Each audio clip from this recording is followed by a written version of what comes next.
Shalom Bapak Ibu Saudara sekalian yang dikasihi Tuhan. Selamat pagi. Bersyukur untuk anugerah Tuhan yang selalu menopang hidup kita. Dan biarlah pagi ini kembali kita boleh datang kepada Tuhan untuk kita boleh membaca dan merenungkan firman-Nya. Namun sebelumnya mari kita satukan hati untuk kita berdoa kepada Tuhan. Mari kita berdoa. Bapa, kami mengucap syukur untuk anugerah-Mu, untuk pimpinan-Mu yang sungguh nyata di dalam kehidupan kami. Kami boleh ada sebagaimana kami ada saat ini, itu adalah bukti bagaimana Tuhan senantiasa ada menopang kami, menolong kami, sehingga kami boleh melalui hari-hari kami dengan baik. Semata adalah karena kasih-Mu Tuhan. Tuhan, pada pagi ini, sebelum kami hendak melakukan aktivitas kami atau kami akan melanjutkannya, Tuhan tolong kami untuk kami boleh dipimpin oleh Tuhan untuk hidup di dalam kebenaran-Mu. Biarlah firman yang kami baca boleh sekali lagi mengajar kami. Tuhan, tolonglah kami serahkan waktu ini di dalam nama Tuhan Yesus kami berdoa. Amin. Saudara sekalian yang dikasihi Tuhan, pada pagi ini mari kita memperhatikan satu bagian firman Tuhan yang terambil dari surat 2 Korintus pasal 12 ayat yang ke-9. Demikian firman Tuhan. Tetapi jawab Tuhan kepadaku, cukuplah kasih karuniaku bagimu, sebab justru dalam kelemahanlah kuasaku menjadi sempurna. Sebab itu terlebih suka aku bermegah atas kelemahanku, supaya kuasa Kristus turun menaungi aku. Sampai di sini kita membaca firman Tuhan. Nah, saudara sekalian yang dikasihi Tuhan, kebanyakan orang tidak ingin agar kelemahannya itu diketahui. Nah, apalagi jika orang tersebut, saudara, memiliki kedudukan atau bahkan reputasi yang bagus. Biasanya semakin terkenal akan semakin keras usaha seseorang di dalam menutupi kekurangan atau kelemahannya.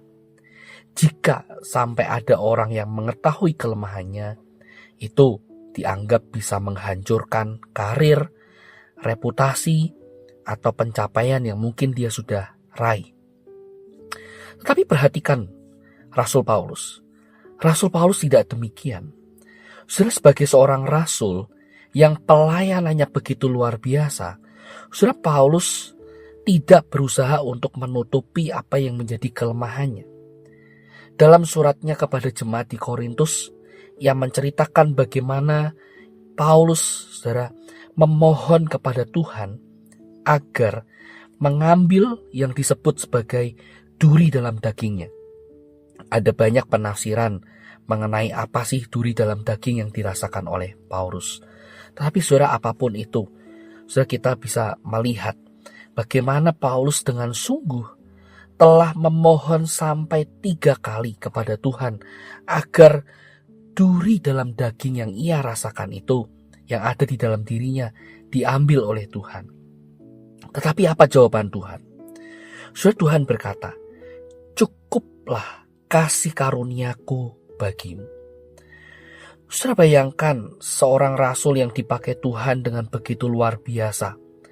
Bahkan kalau kita melihat di dalam Kisah Para Rasul 19 ayat 12, di sana diceritakan bahkan sapu tangan Rasul Paulus pun bisa menyembuhkan orang sakit. Justru dalam bagian ini, saudara, kita melihat permohonan Paulus tidak dijawab, tidak dikabulkan oleh Tuhan. Bukankah ini bisa menyebabkan banyak orang menyangka Paulus kurang beriman atau Paulus kurang berkuasa, atau bahkan ada orang yang mungkin berpikir Paulus sedang mengalami hukuman dari Tuhan karena dosa-dosanya. Oh saudara, kita perlu bersyukur Paulus menceritakan pergumulan ini, serta Paulus menceritakan jawaban apa yang ia terima dari Tuhan. Karena ini mengingatkan kita, saudara. Ada 3, saudara. Yang pertama, kita diingatkan melalui apa yang dialami oleh Paulus, pergumulan yang dialami oleh Paulus.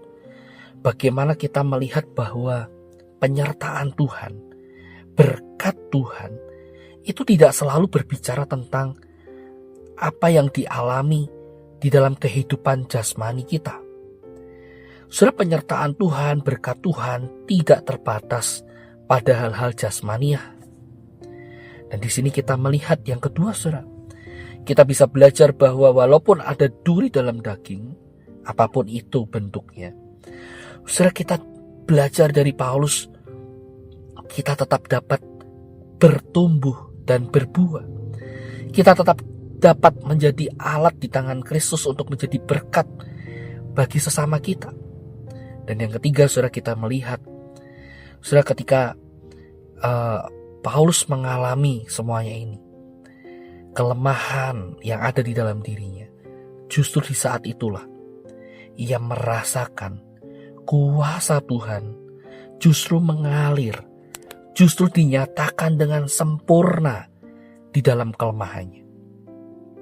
Bukan pada saat Paulus ada di puncak karir pelayanan, bukan pada saat masa-masa di dalam semua serba kecukupan Paulus merasakan kasih karunia Tuhan. Justru di dalam kelemahan, di dalam kekurangan, di dalam setiap pergumulan yang ia hadapi, Paulus justru merasakan di sanalah kuasa Tuhan sempurna ia rasakan, sempurna dinyatakan oleh Allah. Saudara, ini bukanlah sebuah hal yang luar biasa. Di dalam kelemahan, Tuhan tidak membuang kita. Di dalam kelemahan, Tuhan tidak membiarkan kita, melainkan kasih-Nya, kekuatannya, pemeliharaannya justru semakin sempurna dinyatakan. Dan itulah yang menjadi kekuatan yang menopang hidup kita. Biarlah melalui apa yang dialami oleh Rasul Paulus dan apa yang dibagikannya melalui surat 2 Korintus ini boleh menolong kita, khususnya ketika kita menghadapi berbagai persoalan di dalam kehidupan ini. Berbagai kelemahan yang mungkin kita rasakan. Kita perlu ingat dan kita perlu mengimani seperti Paulus mengimani. Cukuplah kasih karuniaku bagimu. Tuhan selalu ada bersama dengan kita. Ia tidak pernah mengabaikan kita. Kiranya Tuhan menolong kita. Mari kita berdoa.